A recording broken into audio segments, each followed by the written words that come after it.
చనిపోయిన వ్యక్తి ఆత్మ 25 గంటల తర్వాత ఇంటికి ఎందుకు వస్తుందో మీకు తెలుసా? ఒక వ్యక్తి చనిపోయాక యమదూతలు వచ్చి ఆత్మను యమలోకానికి తీసుకుని వెళ్తారు.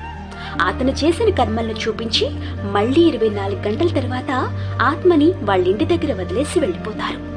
ఆత్మ 13 రోజుల వరకు వాళ్ళ కుటుంబ సభ్యుల మధ్యనే తిరుగుతూ గట్టిగా అరుస్తూ బాధతో ఏడుస్తూ ఉంటుంది.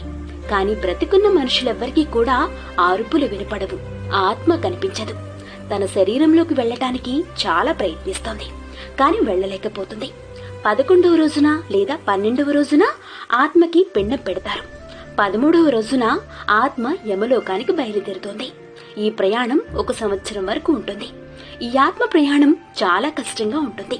11వ రోజున లేదా 12వ రోజున పెట్టిన పిండం ఆత్మకు సంవత్సరం వరకు భోజనంలో ఉపయోగపడుతుంది. ఎవరైతే పిండం పెట్టరో వాళ్ళని